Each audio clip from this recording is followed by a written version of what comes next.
Oke, kita mulai ya. Kali ini kita bakal bahas sebuah kisah yang jujur aja sangat krusial.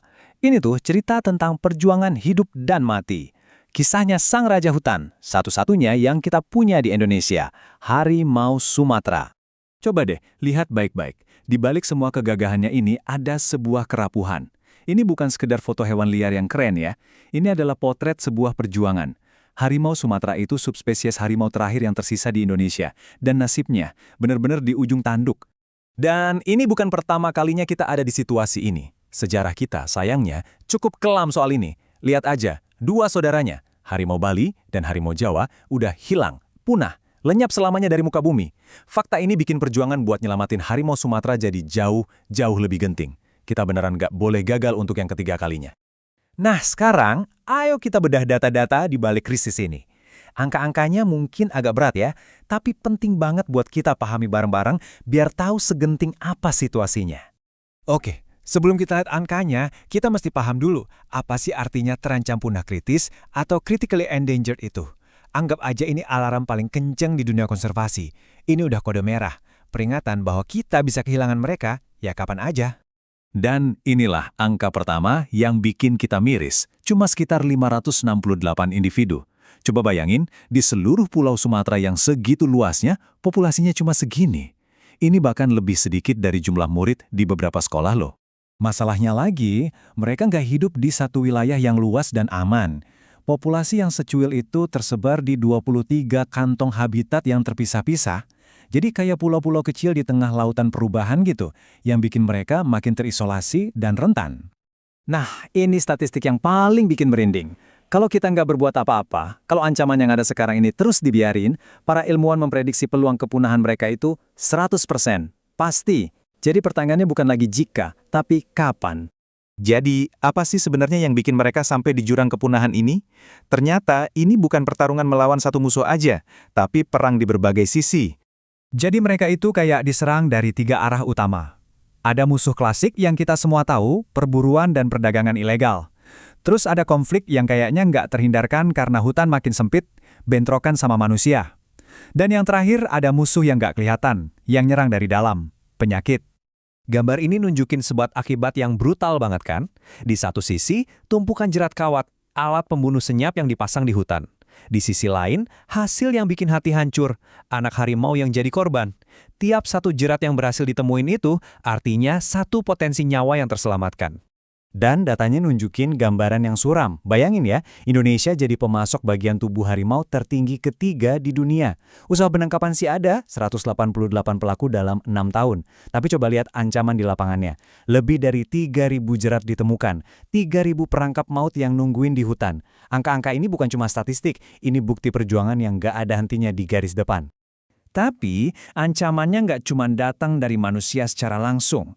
Ada krisis senyap yang lagi terjadi. Penyakit kayak canine distemper virus bisa nyerang harimaunya langsung. Sementara wabah kayak flu babi Afrika itu memusnahkan mangsa utama mereka, yaitu babi hutan.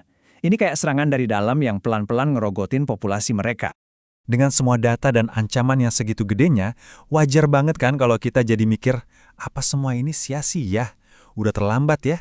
Jawabannya, belum. Di tengah semua ini, ada harapan. Dan harapan itu datang dari usaha tanpa lelah orang-orang yang berjuang di garis depan. Yuk, kita lihat perjuangan mereka. Nah, inilah wajah-wajah di balik perjuangan itu. Para penjaga hutan, peneliti, dan masyarakat lokal yang setiap hari mempertaruhkan segalanya. Mereka jalan puluhan kilometer, nyebrangin sungai deras, masuk ke hutan lebat. Semuanya demi mastiin sang raja hutan ini masih punya rumah. Dan perjuangan mereka ini bukan asal-asalan loh, ada strateginya. Pertama, patroli rutin buat bersihin jerat dan halau pemburu. Kedua, populasi mereka dipantau secara ilmiah, misalnya pakai kamera pengintai. Ketiga, kesehatan mereka dan mangsanya diawasi. Dan yang paling penting, mereka kerjasama bareng masyarakat buat ngurangin konflik dan ningkatin kesadaran. Dan usaha ini ada hasilnya. Lihat deh data dari Bengkulu ini.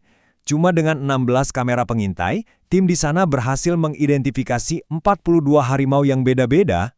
Itu lebih dari 2 kali lipat jumlah harimau dibanding jumlah kameranya. Ini bukan cuma angka, ini bukti nyata kalau mereka itu ada di sana. Dan usaha perlindungan kita tuh berhasil. Perjuangan di lapangan ini juga didukung sama payung hukum yang kuat di tingkat global. Status Appendix 1 CITES itu artinya semua bentuk perdagangan internasional harimau Sumatera adalah ilegal. Titik. Ini jadi dasar hukum yang kuat buat aparat menindak para penjahat satwa liar. Oke, kita udah lihat masalahnya, udah lihat juga upaya solusinya. Tapi, kenapa ini semua penting? Kenapa nasib satu spesies hewan di pulau yang jauh sana begitu berarti buat kita semua? Kutipan ini dalam banget ya maknanya. Harimau itu bukan sekedar hewan, dia itu simbol. Kehadirannya itu jadi penanda kalau sebuah ekosistem hutan masih sehat, masih utuh. Kalau mereka sampai hilang, rasanya kayak jiwa hutan Sumatera itu ikut hilang. Dan ini bukan cuma soal jiwa atau simbolisme aja loh, ada penjelasan ilmiahnya, namanya trophic cascade. Gampangnya gini, kalau predator puncak kayak harimau ini hilang, populasi mangsanya kayak rusa dan babi hutan bakal meledak. Nah, mereka ini bakal makanin tumbuhan secara berlebihan, yang ujung-ujungnya bisa merusak struktur hutan dan bikin seluruh ekosistem jadi berantakan. Jadi pada akhirnya, perjuangan menyelamatkan harimau itu adalah perjuangan untuk sesuatu yang jauh lebih besar.